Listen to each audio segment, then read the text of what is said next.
Canine Detection Collaborative, a detection dog training trio with Stacy Barnett. Hi. Robin Grubel. Hey there. And Crystal Wing. What's up? With humor and a big dose of theory, our trio talks practical training advice and features interviews with top trainers and scientists. It's Canine Detection Collaborative. Hi, this is Stacy Barnett, and I'm here with my co-host, Robin Grubel. Hi, everybody. And Crystal Wing. Hello. And we're going to talk about our previous podcast that we had where we interviewed a really, really fantastic individual. So Tabitha was amazing. I wasn't there in person because honestly, like 3 people interviewing one person was it's almost kind of creepy. So, we want to kind of keep We're trying to be friendly. Right. We don't want to overwhelm people. Right. So, so I listened to it afterwards and let me tell you, it was amazing. Right. I just really, really loved listening to it. And the topic of what we're going to talk about tonight is actually kind of a little bit of a reflection and to talk about some of the things that we took away from it. And for me, like I said, I wasn't there. So I'm listening to it. I'm like, wow, there's some really great stories here. And there's some really great concepts that if we kind of talk through this, maybe talk about what it means for us, right? What do these concepts mean for us? So that's really what we're here to talk about tonight. And I think, maybe I'll kind of just throw a couple topics out there. Maybe we can kind of get started with that. Sounds great. So a couple key pieces that really shown for me was the topic of relationship with your dog and engagement and how important those 2 pieces are. I know there's a whole lot of other great stuff there. We could talk about that stuff too, but I would have to say like those 2 components were like really, really powerful for me. Well, actually those were kind of 2 huge takeaways from me, but what about you guys? What did you really kind of get out of that specifically out of that interview? I really enjoyed hearing how she thought about what was important for her relationship, and the fact that she sat down and started reading to the dog. Yeah. And that was sort of what helped them click. Right. And, it's interesting because we kind of come from a little bit of a different background, right? Almost all of us get puppies. Yeah. And right, we start with puppies. And so you have a lot of that relationship engagement stuff that's built in, through puppyhood. And I want to kill you because you've peed on the floor 5 times. But for her to be able to sit down and just spend time with the dog, because what they have to do is like go through this whole really quick cramming relationship building process. Yeah. And I was talking to somebody about, one of my dogs, Nico, actually, who is really, really hard, but easy.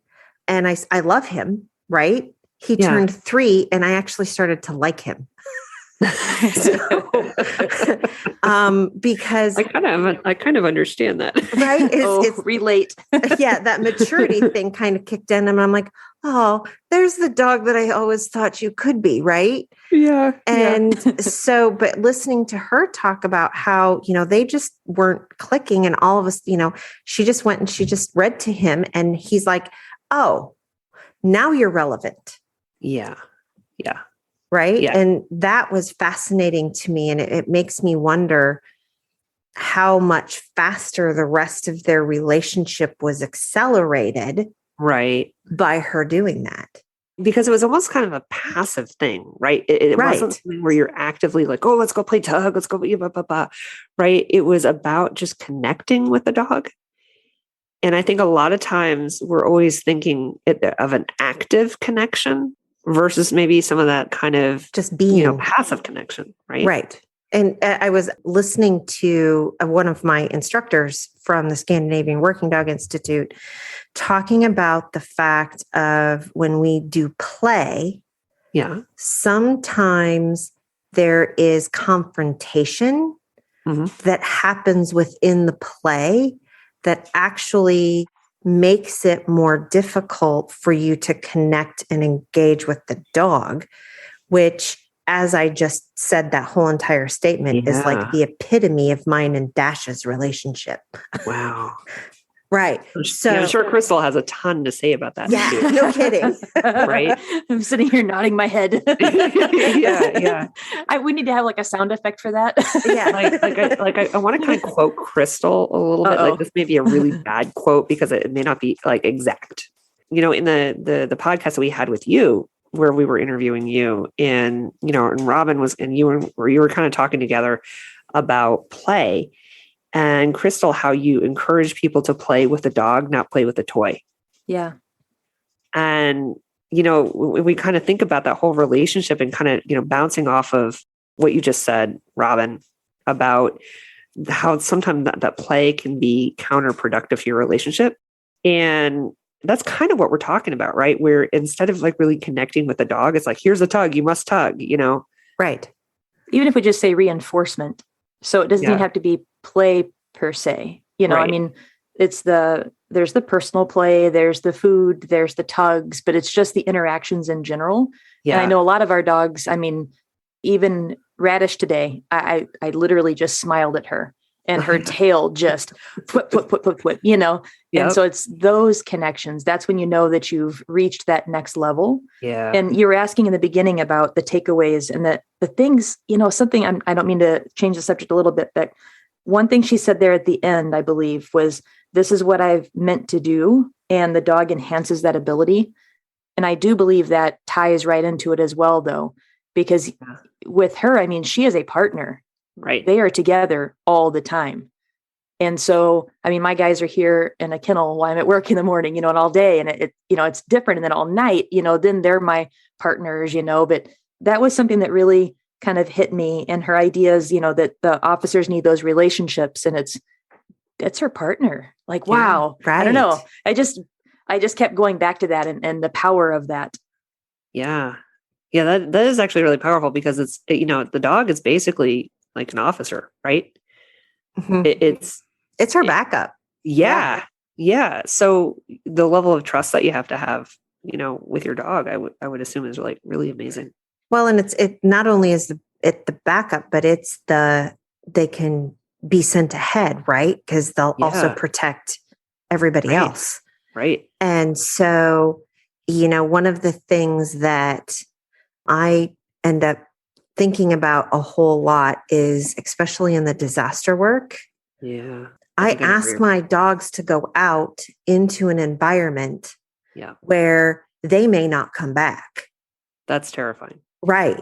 And they do it because, well, they trust me, right? I'm going to send you, and I've sent you enough times to go out and do this, and nothing horrible has happened to you, that they're like, oh, it'll be fine. Yeah. Yeah. So, that's what we do.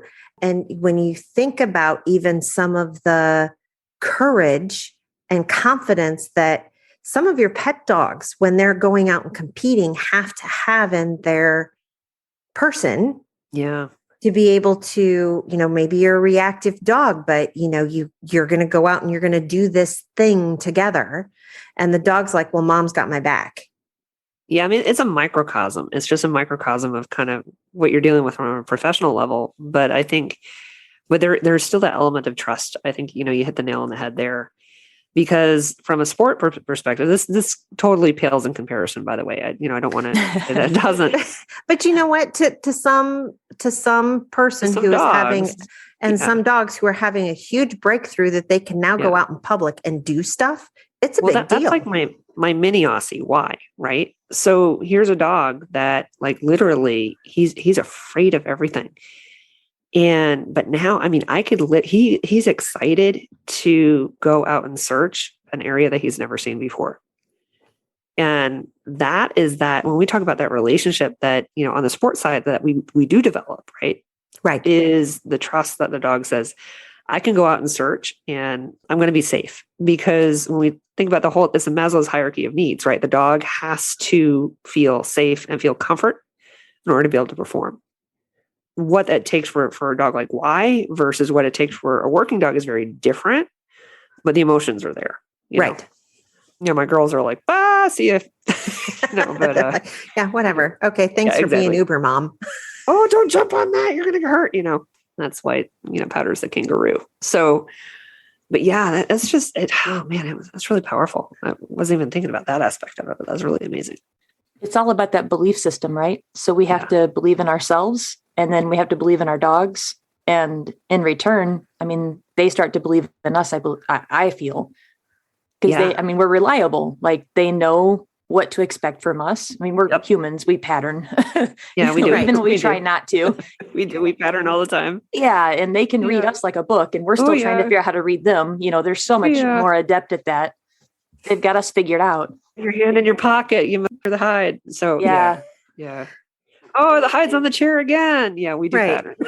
And Crystal, going back to, we believe in us, we believe in them, and then they kind of believe in us back. And it has to do with us being consistent enough over a long enough time that they know and can, it's not that they know, right? But they trust us to not put them in unsafe situations.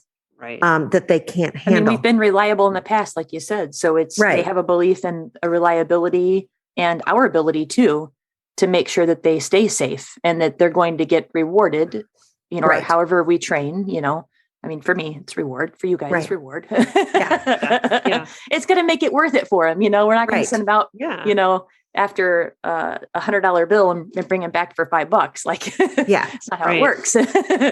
Right. And that wraps into the, like almost a bigger definition of relationship. It's that relationship that based off trust and the history of your reinforcement history, like everything, where relationship is a part of that. So it also sounds like what we're also saying is that relationship is really kind of there. You have a starter relationship, right? And it's kind of built over time.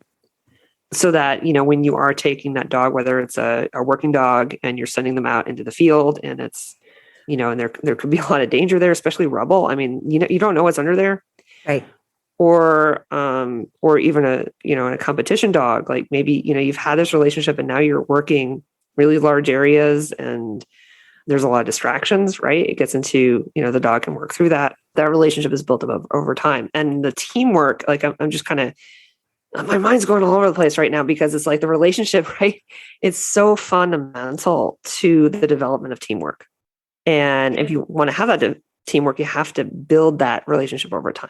Yes. And when we go back to start thinking about how the dogs react to that, one of the things that I can see dogs disengage is when they don't understand, and whatever environment they're training in, they're like, that's unfair. I have no idea. The dog has no idea while they were corrected. Reinforced is always better because they're like, oh, right. Yay, I got reinforced.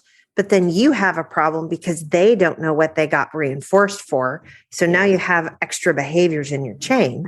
Right. But, it's the whole concept of, and this is one of the things that going from labs to training a Dutch Shepherd, I had to be very, very careful and really think about, because, you correct a lab, the labs are like, dude, yeah, whatever. Yeah. Well, that depends on the lab too. Right. And some of them are like, yeah, I'm not going to talk to you anymore because you're stupid. Yeah. And the lab's version of you're stupid and the Dutch Shepherd's version of you're stupid involves significantly less teeth. So, you kind of have to figure out how you're going to, so that being fair is part of that being consistent so that it's predictable for the dog. Yeah. Right. See, I don't have teeth. I just have the bark. Right. Right. when I'm inconsistent, Brava tells me the piss off bark. Yeah. What are you doing? You don't know what you're doing. She's very critical. Ember has that. Hers is just a look and a sigh. Oh, no. She's full on, listing all of my shortcomings. And Yukon's out. He's like, I'll see you later. Yeah, I'm just going to go over here and chill until you can get your act together. Yeah. Well, then I also get the look like, it's like the rolling the eyes. I swear she rolls her eyes. Yeah. Again, stupid person. And so, it was interesting to hear from Tabitha how just sitting down and reading to what we would consider a hard dog. Yeah. Right? Yeah. Really changed all of that. It wasn't this huge production type of thing. Yeah. So that's interesting because it also, your comment about a hard dog is also our assessment of that dog's personality. Right. And our assumption of what we need to do from a relationship perspective with a dog like that. Yes. So you can assume if you have a hard dog, well, you've got to, approach the dog differently. Like you might have like this whole idea of how to interact with a harder dog versus how to interact with a sensitive dog. I really appreciate her out of the box thinking on that because I would not have expected, except for that I know her and adore her already. So I already kind of knew who she was and how she thinks, and such a creative problem solver. And so that's one of the reasons I adore her, is that she's willing to use her imagination and think of other ways of handling situations that I don't think many people would have approached it that way. Yeah. When I also think about training, can you guys think about times that you've done maybe something a little out of the box to build that relationship? Because I know she said relationship creates that engagement, and I see it as well, that hand in hand. But are there times that you can think that maybe would have been a little different than what was expected, of maybe you had a really soft dog and you did something, or a really hard dog and you did something? Because that was such a creative way that she did of just sitting and just reading to her dog every day. I can think of different ways that I interact with my dogs that I found surprising about what they like. I mean, there's definitely things that I've done that are a little out of the box. With Joey, for instance, he's not interested in food or toys. So I really had to develop, well, it's not really out of the box, but I just had to develop my personal play with him and understand how he liked to play. But what I found that's different than what you might expect, you know what Brava really loves? Like really loves? She loves when I whisper and I tell her how amazing she is.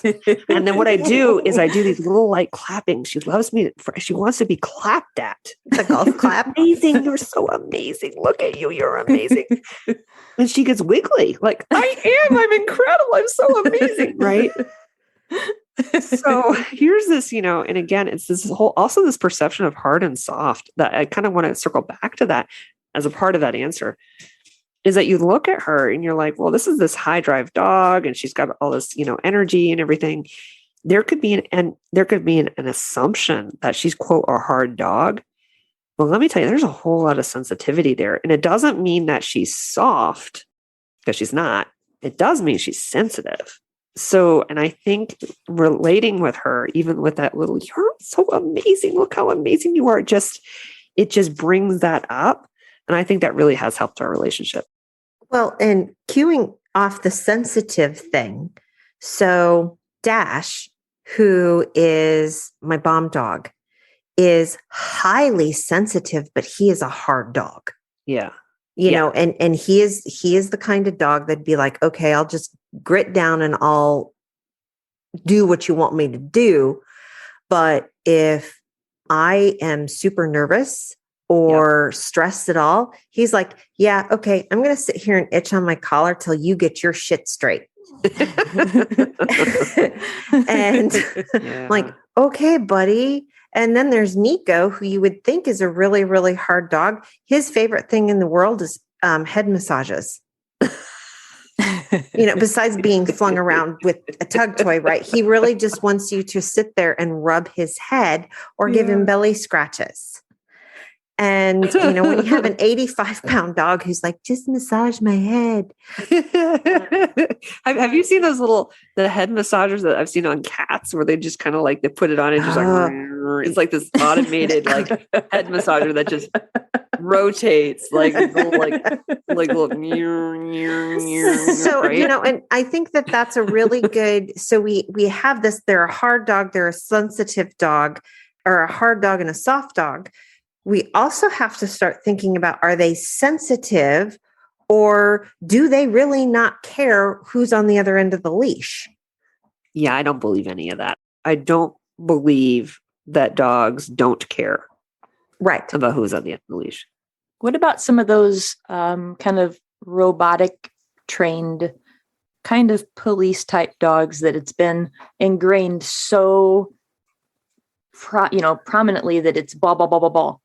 It's all about the ball, and the ball is kind of a substitute for relationship. Well, did they ever have an option, I guess is the question.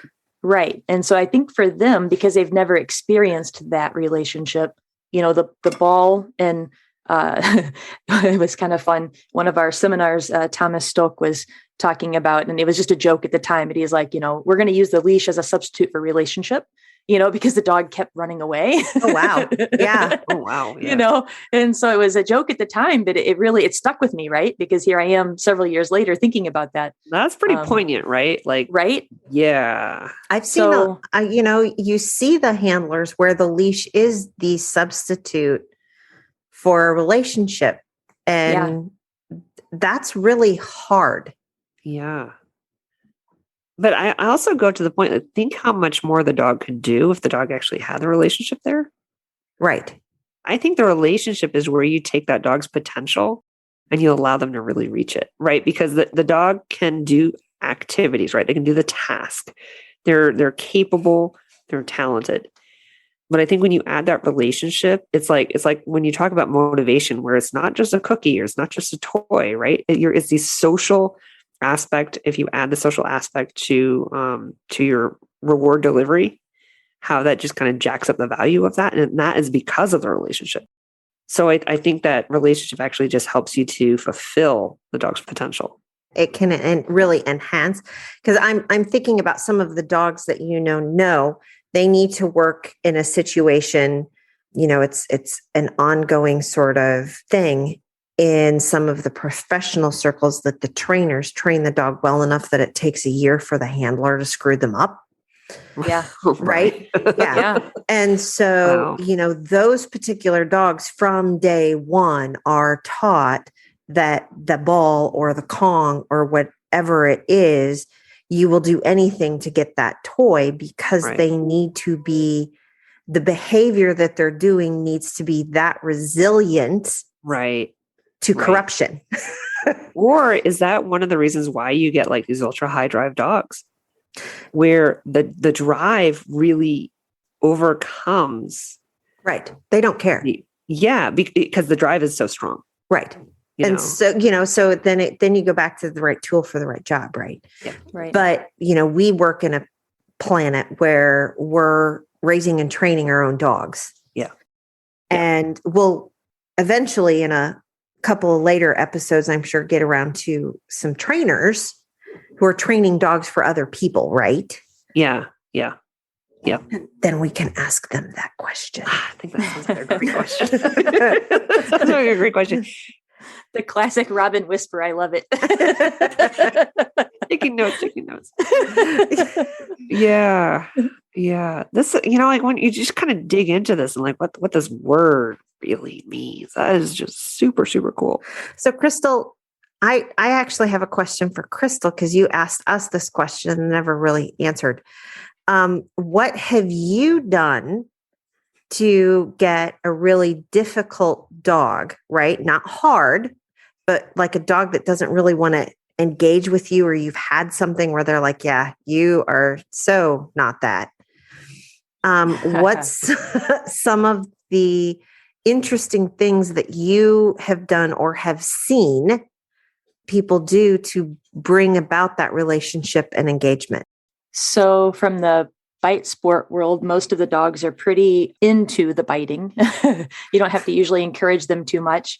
I did watch Sarah Brewski develop a dog completely that didn't really enjoy biting, with cookies, with candy, the whole thing. So it took a dog that didn't enjoy biting, and we were able to get a beginning bite title with that dog.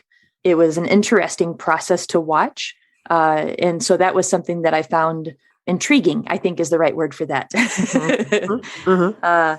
I think about, I have my old dog, Quinn. He's IPO3, which means that he was kind of a badass back in his day. And he's now 12 and blind. And He's sitting here next to me begging for Don't loves. tell him he's not a badass because Well, he still is actually. he His really brother, is. I don't know if I should tell this story, but his brother just knocked his teeth out last week with a branch. And Oh, I yeah, try to call the vet to explain that the Dutch Shepherd had a branch and knocked your dog's teeth out. And they're kind of like, yeah, huh? Like, it's me, really. How did that happen? Seriously. It's like, no, really, with a branch. But anyway, Well, as a recipient of a concussion from a branch, right, being swung at me by my dog, and your doctor's probably like, "How's your relationship, Stacy?" Actually, it was fantastic. It was fantastic. But honestly, it's lucky he hit me in the temple and not in the mouth because I would have been Quinn. Yeah. I'd be wearing dentures. So you've got drain damage instead. Exactly. I was like nauseous for like 2 weeks there. Oh my gosh. Legit concussion. I don't know. I'd say So I tooth totally out. get that. So I think the creative thing that I've done with Quinn that I learned from my best friend Nancy, who learned from another trainer that I can't think of her name, but it's one of my favorite games, and he loves it so much. I don't know what she called it, but I call it the travel bag. And so our relationship as a senior dog now, he can't be with me all the time. And before, like, he's my ride or die. He's back when I had one dog. When you only have one dog to train and that relationship that you can build and all your focus is in that, like all your eggs in one basket. It's terrifying when you have that because, Yes. Injuries and such, especially with working dogs, like, they're intense.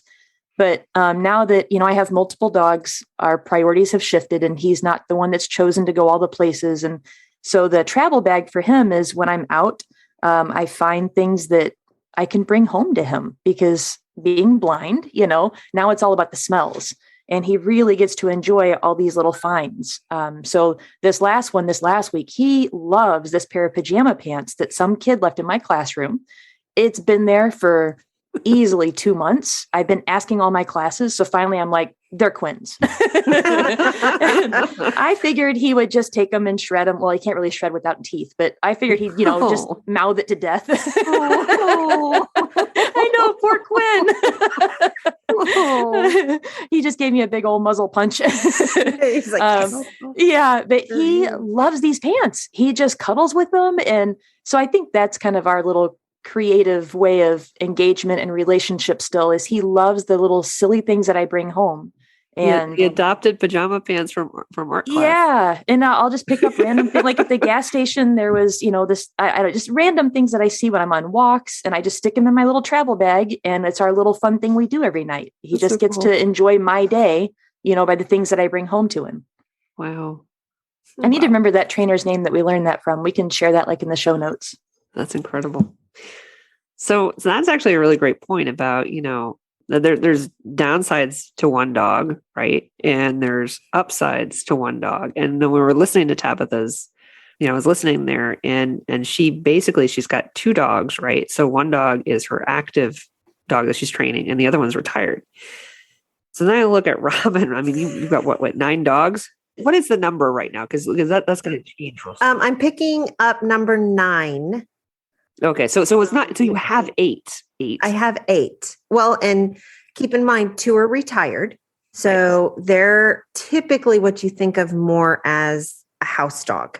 Yep. And then I've got the 2 puppies. Yep. Picking up the 3rd puppy. But then I've got the 4th. Puppies are no work at all. None. And You're so well rested. Actually, they're really good. Next week I will not be well rested. Yeah. The interesting thing is trying to figure out, because, I remember the one dog, I lost him about 5 years ago. And then I just lost the other. When you have like 3 dogs, you still have that opportunity. But Moses was the dog that I did a lot of travel with. It was just me and him.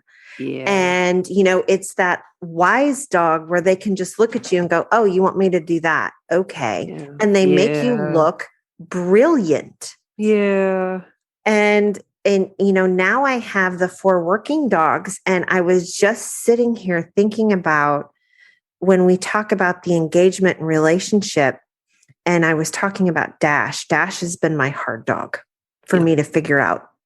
And it's because I had so many expectations of him as a puppy. You were going to do this and you were going to do this and you were going to do this, but you had to play like I wanted you to play. And what I very much taught him as a puppy is that I was not very much fun. And so I ended up creating a whole bunch of other behavioral issues, which I will probably deal with for the rest of his life. Because, and I can go back to, it was this thing that I did. And he is just like, since I have figured out the fur balls, the Go Dog fur balls, and really actually watching Crystal play with my dog. Was like, oh. And what's really funny is it has been totally transformational for our entire relationship. And And powerful. So was he like a different dog than you like had in your head? Was it partially that? Was he? No, I wanted him to play tug, and in order to do anything with me, I required him to play tug. Okay. And he is a soft mouth lab Oh, okay. Yep. that did not like to play tug. He really wanted to play fetch. He's a lab. Yeah, they like that. They like It's amazing. Even slippers, lot. by the way, when they take the Yeah. slippers, sometimes they come back. It's amazing. Well, and it's really kind of funny because I now have Ducati, who she's 4.5 months old. She's already bought me like 4 dead birds. She'll go out and find a random dead bird and come running back to me and is like, "Hey, Mom, look what I found." Sweet. And I'm like, That's so "Yay, sweet. thanks." Yeah. But it was, it's fantastic for me. But Dash was like, he wanted to play tug. I was like, no, we have to play fetch. So every time he'd come back to me, I'd snatch the toy out of his mouth. Okay. And so it became actually punishing. And then he started putting all of these displacement behaviors in it because he didn't want to bring the toy back. Oh. And okay. so I ended up with peeing on stuff and running away from me. Okay, me, super cool dog trainer. Yeah, my dog's like, check it out. See you next county. Rock on, Mom. Well, you do have a nice big farm. He doesn't do it at the farm. He will do it out in public in really dangerous situations. Ooh. Yeah. That's the scary part is oh my God, watching your dog run at a 4-lane highway. Oh my God. Right. Yeah. And so that's scary stuff. Yeah. And so all of that transfers over, even I was talking to somebody yesterday who was trying to compete with this wild rabbit. Oh, Yeah, a wild rabbit is running away from me. How do I call my dog off? And I'm like, I don't know, but you have to pay better than a wild rabbit. Yeah. Because that's really hard. And so we talked about a few things and gave her some ways to practice it. But figuring out how to change that whole how we play, and it goes back to playing with the dog, not playing with the toys. right. Right. Is huge. Yeah. Paying attention to your dog is what it's always about. What do they like? What do they enjoy? Yeah. Yeah. And the toy just supplements that, or the food supplements what they like. Yeah. Yeah. The thing that I find with having the multiple dogs, right, is, you really need to be able to look at them as, you need to look at them as individuals. I picture Powder as, this is a Brady Bunch type of thing, like thinking Brady Bunch, right? Do you remember Marsha, right? You had like the middle child, right? What was her name? Yes. Marsha. Exactly. Right. Yes. Yeah. So, like, I don't know who everybody else's names were, but everybody knows Marsha. Exactly. So I kind of picture Powder, and of course she's blonde, right? She's my little yellow dog, like Marsha.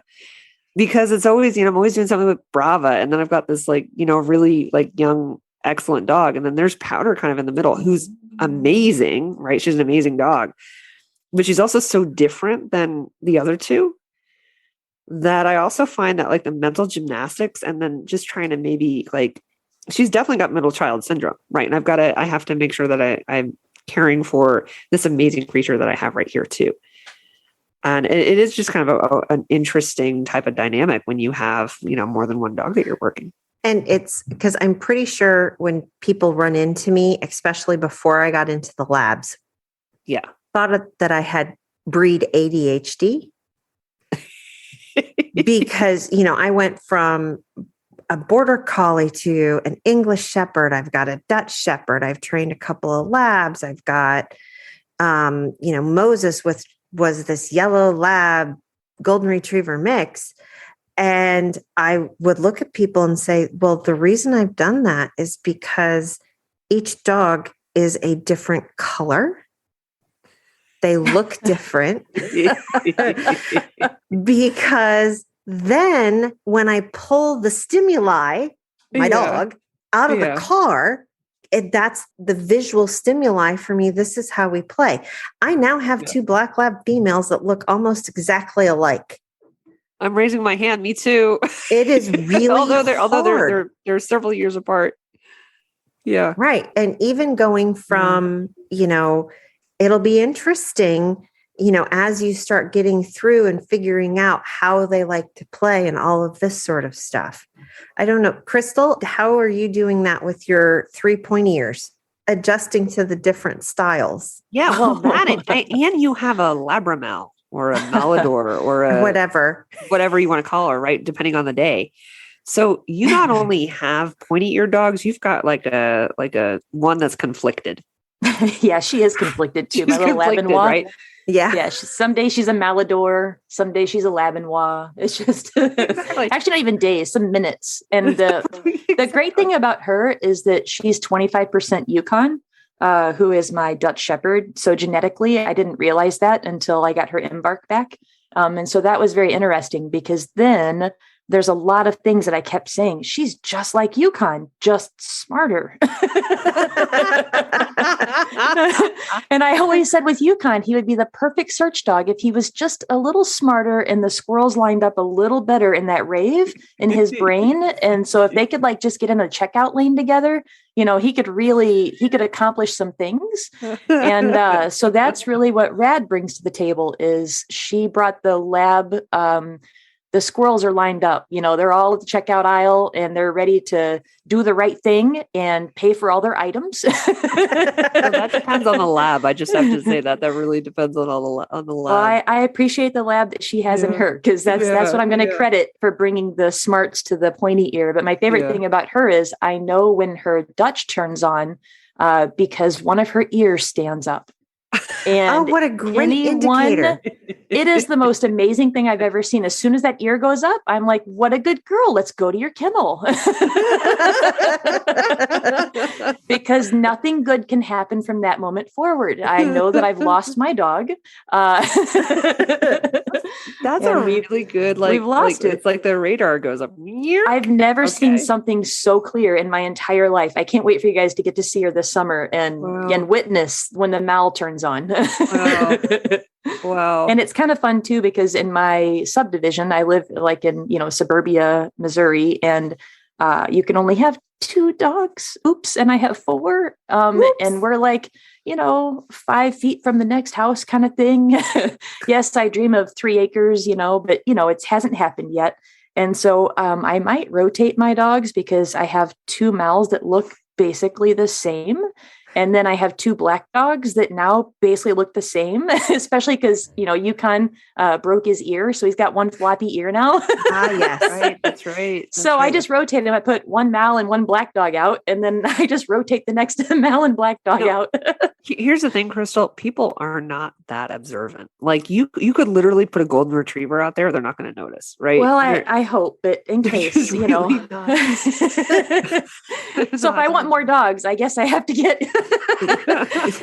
No. And I will say that's part of my thing, back to the multiple dog conversation. I think the pro tip that I have for that is I realized I don't want to have too many dogs that I cannot give them every day at least 10 minutes of my undivided attention. Yeah. And I mean, that's 40 minutes of my day, right? If I can't give 40 minutes of my entire day to where I spend that 10 minutes with that dog doing what they love to do, that's my goal. That's the minimum. Okay. I'm telling you, that's my bare minimum. Maybe we should start a challenge. Yeah. To start a challenge of what are you doing with your 10 minutes of undivided attention for your dog every day? Yeah. Yeah. I mean, that's why I've had to stop at 4 because, with the full-time job and then teaching in the evenings and then all the fun dog sports stuff on the weekends, it's, I just know 4 is my limit. I would have to leave out the house dogs. They get plenty of attention when Joe feeds them plates. They're the pre-wash cycle. Oh, yeah, but their life is a little different too, right? Yeah. So, Different. I mean, they get their cuddles and they get Right. Yeah. But for, our working dogs like this, I have to make sure that I'm at least giving them that. And I think it is important to have that block of time. So it's not a couple minutes here, a couple minutes there. It's that quality time of this is what I'm dedicating to you right now because this is us. So, Brad, this actually applies. Brad Dennis, one of the instructors we have come out who is with Kloss Kids down in Florida, we had him up doing a seminar, and I actually know him quite well. And we were having this whole conversation about who is the most important person in your life or who is the most important person. And it actually is, it's the most important person is the one who is standing in front of you at that moment. Wow. Right. And so having us think about our dogs and being present, and training and being with that dog in that moment is probably one of the most important things we can do. And that's what Tabitha was doing with her dog, right? When she started to go read to him, he was the most important person to her in that moment, or dog, right? If we're not going to anthropomorphize. So, right. I'm going to try hard not to do that. Good luck. I'm Sorry. We've already talked about trust. I know. I mean, we crossed that bridge and we said our dogs trust us. I know. Hey, but it's true. It's true. Is it though? We could argue. Anthropomorphize. I have learned a lot about dogs by thinking about actually different types of human psychology. And so I use a lot of that. Right? Yeah. Oh, yes. But we can't actually say they trust us. We could say that our reinforcement drives behavior. We can say that we've created patterns. There's a lot of things we could start to argue if you wanted to be really. I don't have a science book at the end of my long line. So that's the fun part is I only like to argue a little bit with you. So that's as far as I went because I think they trust me. I think they trust me or they don't. Right. So. Right. Well, and here's what I know is we can't get in their little heads. Right. We can. Oh, yes, we can. Well, we can. But we can. Good luck, Robin. I know. Only work in what the dog does. Right. Yeah. And because we don't know what they know, we can't deal in any of all of the rest of that. And so if we start saying, oh my gosh, my dog hunches their back when you go to pet them, they're like, well, are they afraid or are they in pain or, all of these things? That's a construct that we apply. Yeah. We can only deal in what the dog does. But when we start talking emotions, does the dog trust us? Will the dog run across a rubble pile because I have asked it to? Yes, he theoretically trusts me, but he also has had so many repetitions of being able to run across a rubble pile, put himself in danger and go bark and wait for me to whistle for him because he's going to get his tug toy, that we have a reinforcement history of doing that. But I think the relationship part of it, that's emotional. That's emotional. So I can't not feel that way. Like I literally looking at Powder. She comes in from going outside. I take her outside to go to the bathroom. Right. Which, by the way, I saw an alligator today. It was really cute. It was like total. I'm sorry. Maybe only like 3 feet long, but it was actually cute. Like maybe not even 3 feet. It was cute. So anyway, on alligator day. So I took her outside to go to the bathroom. I come in and she sits there. You guys are awesome. It was really cool. It was really cool. This Anyway. little cute alligator. Alligators alligator. really big. Very, That's very like, oh, look, I have a cute Tangent. 2,500-pound bull. No. It was a little tiny thing. It was a little tiny. Anyway. So in Missouri, we have squirrel moments. In Florida, we have alligator moments. Squirrel. My point was that I take her outside on a leash. That was my Right. point. We don't go off the leash back there when I'm at the Florida, here renting this house down here because of the alligators, because I saw one today. Anyway, so I bring her in and she sits down, and her favorite thing in the world is just sit there and look in my eyes. And we get like this connection, and it is pure emotion. Because I do know in Powder's, in her mind, right, in her world, I know for a fact I am the number one most important thing to her. And when we start, I can tell, and there's just such a connection, right? Like she and I are just like, I laugh that she's like my middle child, like the Marsha, but she and I have this like really deep connection. And I look in her eyes and I know that emotion, you can just feel that emotion, right? And you could say, oh, it's oxytocin or whatever. So she finds you highly reinforcing. You know what, though? She finds a lot of things highly reinforcing. But she also knows that you dish out the best reinforcement. We had this connection when she's a puppy. There's something. And yeah, it's chemical. It's this oxytocin dump that we both get. But I also know that our relationship is very emotional. I also know that, when I train the dog's emotions. I'm really highly focused on how the dog's feeling. And whether it's anthropomorphizing or not, I know it works. If it works for you, rock on, sister. It's kind of one of those things. So where I'm like, well, I go with it. So that's my argument. Well, I think I've shared my story before, but Quinn has all these accolades, all these letters, alphabet soup, whatever.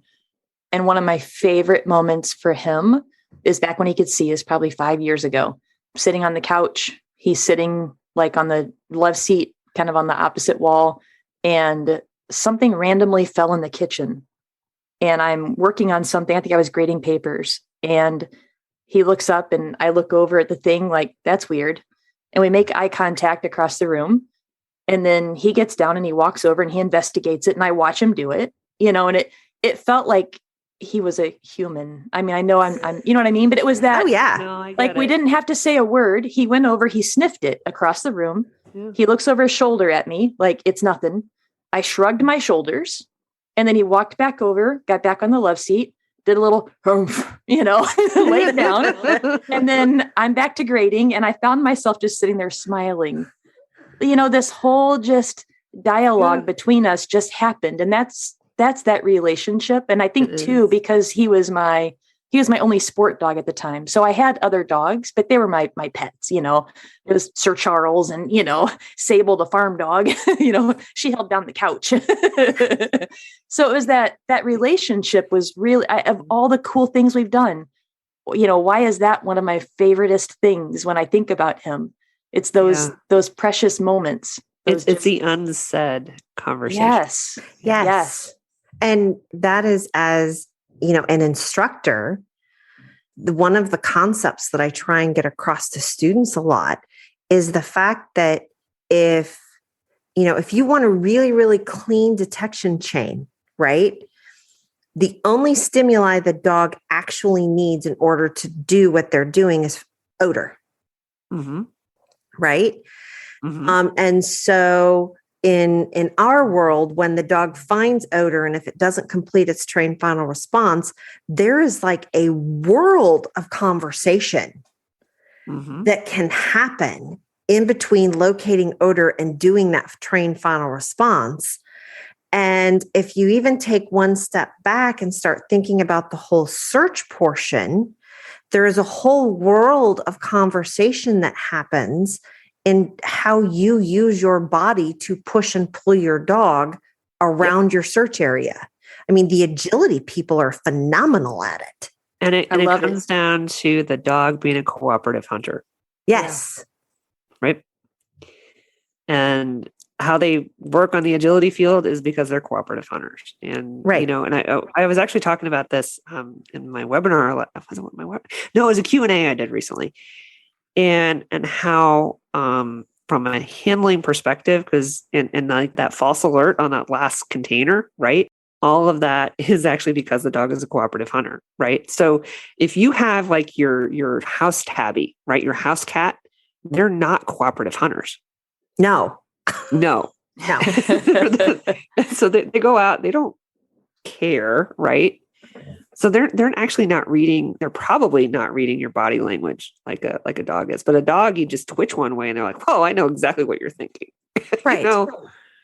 It's really fascinating. Even in play styles, that's where play becomes powerful because you are cooperative hunting. Because think about what playing is, right? If you're thinking about tug of war, that's Right. I'm trying to win, you're trying to win. But if you Right. turn it around for the possessive dog and you're both, devouring this thing, you're both playing with this thing and you're both, working together. Yeah. That's really the power of play too, is that Yeah. cooperative hunting. So we can chase it together, and they bring it back and then it's the interaction, and it's that whole cycle as well. Yeah. Yeah. And it's pretty cool. It's pretty cool stuff. So it's just, wow, this is deep. And it's interesting, we've been talking a lot about engagement, and then you see some dogs who have a really good relationship. Do you have to have a relationship to get engagement? That is a fascinating question. Well, and that's what Tabitha was talking about, was that Yeah. each builds. You can't really have one without the other, is what she was saying. And that Yeah. when you have one, it builds the other, and it's like this beautiful cycle. They just keep building. Or you can have it, but it's just not going to be very good. Well, I think you can have engagement because I can, when we talk about those really highly toy driven dogs, Yeah. right? You'll be engaged with me because I have your toy, Right. right? I got your crack. Yeah, I got your crack. Yeah. So, but they may not have a relationship, Yeah. which adds that like little icing on the cake, right? Yeah. Right. That, going back to that relationship being necessary to help really help the dog really fulfill and really reach that ultimate potential that they have, which from an engagement perspective, yeah, I do think they can be engaged without the relationship, but I think the relationship just enhances their desire to be engaged. Yes. It's kind of like the dog, instead of coming out like, oh, I love the ball. I love the ball. I go, I love it when you play with me with the ball. Right. Like there's more to it than that, That's where the relationship comes into play. Cool stuff, man. I keep Cool thinking stuff. about the multiple dog situation, and I'm in I won't kind of lie. a weird spot right now It's hard. because, yeah. So, my passion has been protection sports for the longest time. And then I think because I've had so much misfortune, I think that's an okay word to use. Would you say that's an okay word? Yeah. Yeah. I mean, you've definitely had more than your fair share of Not desirable results. veterinary and Yeah. Yeah. And so, it's having a dog with a bad hip and then bad elbows. And it's just kind of one thing after another, and not having the dog for the sport. And then that relationship makes it so hard, right? Because I feel like if I wasn't so bonded, I would be able to get the dog for the sport that I want to do. But then I always feel like too, there's such this stigma of people that rehome in the sport world. And I don't know if you see that on both of your sides as well. Oh, yeah. Oh, yeah. And it's hard because you get a dog for a sport. Like I got Yukon for protection sports, and I fought his nose for 3 years. I mean, and I think fought's kind of an okay word because it was constantly, I was depriving him of sniffy things to try to get him to focus. And then when I realized that I could just use his nose to then create the engagement that I needed and not deprive him of it and give him more of it, well, then our relationship just blossomed. So as a matter of just finding how to use that thing. So then, but he didn't like doing bitey stuff, So I still don't really have a protection dog. Puppies are a crapshoot. It's really hard. Yeah. So now I've got 4 dogs and I still don't have a dog for the thing that I love doing. So it's, as a handler and as a trainer, that's been a real challenge. And I think that's been, we talk about that relationship piece, it's at what point do you say enough is enough, and do you have to give up your sport or do you have to give up your dog? It's one or the other. Well, and, Dash was supposed to be doing search and rescue work. Right. And he looked at me at one point and said, I don't want to do that job. Wow. And I looked at him and said, oh, okay. Yeah. And it took me, we're still doing detection work, and it's perfectly fine because actually with him, this is much more his speed, and he gets to play with me, which in his world is better than playing with anybody else. Yep. Because I wanted him to be able to go do live find work and go find other people. He's like, I don't want to play with other people. They're stupid. That's why I always said, like, between like Bravo would be the human remains dog and Powder would be the live find. Yes. Powder just, Bravo's just like, I don't need you. I have mom. Yeah. And that's Dash. Dash is like, okay. Yeah. And so you're right, Crystal. How do you then, if you're, I'm starting a breeding program, hence one of the reasons why I have so many dogs, right? Right. Because if I was not doing a breeding program, I'd be down at 4. But I'm also thinking through, I've had to rehome dogs when I couldn't have more dogs. And I always had the criteria that if I'm going to rehome them, I'm going to make sure they have a better home than mine. Yep. And I'm just like, okay. Then I have, Ray, who washed out of FEMA search work at 5, who is comfortably hanging on my couch at the age of 11. Yeah. Because I also have an emotional attachment to her and she's not going anywhere. Yep. So, do you wash a dog? Do you do all of those sorts of things? And I think it comes down to a personal decision. How bad do you want to stand on that podium? How bad do you want to do this one specific thing?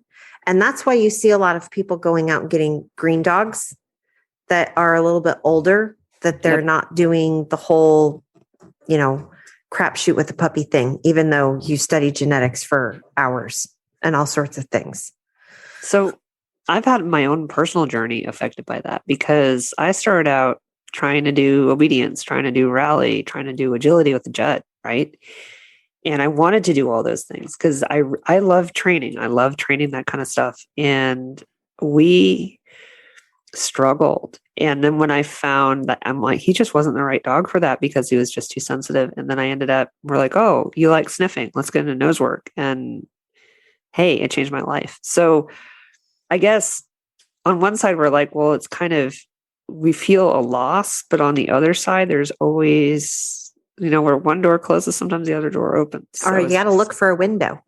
You got to look for a window. Yes, right? I found a window. Well, which makes me think about like takeaways for this particular reflection on our podcast with Tabitha.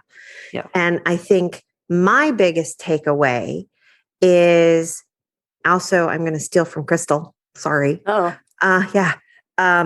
Imagination is our best training tool. Because who would have thought sitting down and reading to her dog would have been the way that she connected with him? And, really thinking about that, it doesn't have to be, something, you don't have to go buy a new thing, right? It might actually just be the whole fact of let's sit down on the floor and just be. Yeah. Right. So it's that imagination on how you build the relationship and engagement with your dog. I think my takeaway is, I've always, thought about relationship, whatever, but tonight we thought about relationship.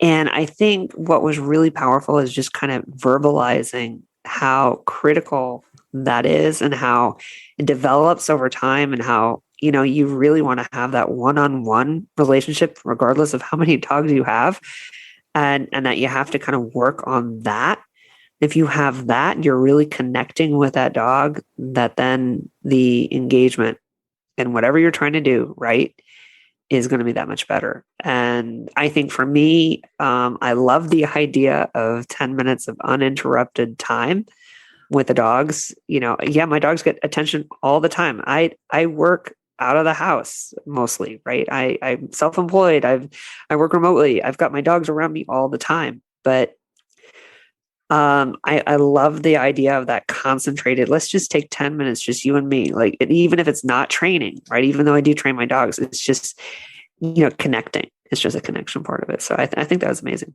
Which your whole Really entire great. statement could have actually been this is how to have a relationship with a human. Right? Right. So, okay, Crystal, your turn. You said the relationship with the human, piggybacking on that, if you want a little game for humans, if you go out to eat or food or whatever with other humans, if you haven't seen it, a fun little game is everybody put your phone in the middle of the table. And the first one to grab your phone is the one that pays for everybody's meals. Yeah. So Talk about being present, right? Yeah. And I think that's one of the things that keeps us from being present with our dogs is our attachment to our kind of social life with other people. Yeah. Now I could also kind of hear my dad telling me, you're just dog crazy. Yep. You're just crazy dog, crazy Yeah. lady, just like your That's mother, okay. and he kind of has a tone to it. So, I do think so much of this world is about that relationship. It's relationship with ourselves too, and with others and with our other species, these dogs that live with us. It's incredible how they communicate with us when we're open to listening, and how we can match their energy. We can reinforce their attitude. We can reinforce their emotions, I think is a safe thing to say, like what Stacy says. And that reinforcement also reinforces me, right? Yeah. It's my favorite time of the day, and I found myself that I come home and I'm really tired, and I'll sit in my car for a few minutes in the driveway before I go in, because I know what's going to happen when I walk in that door. I've been on the phone with you during those few minutes. Yes. I had a feeling you were going to bring that up. Hey, but the same thing, right? Yeah, right back at you. Stop yelling. I'm home. Yeah. But I know how excited and how much I mean to them. And it really is what brings me joy every day. It doesn't matter how I feel. My dogs are ready to party with everything in every moment. And I feed off of that energy so much. So I'm so very thankful for these amazing creatures. Ladies, great. Yes. great discussion. Fantastic discussion. We'd love to have everybody else tell us what you think about relationship and engagement, and make sure that you go out to the website and sign up for the monthly deals. You'll get free stuff every month, plus some other updates. So thanks everybody, and we'll talk to you next time. Canine Detection Collaborative. We appreciate the time you spend with us. If you liked this episode, not only should you follow us so you don't miss the next one, but please also rate and review us in your favorite podcast app. For info on collaborating with us, go to k9detectioncollaborative.com. That's K9detectioncollaborative.com, where you can find our socials and pick up our latest monthly freebie. Join us again to talk training in the next episode.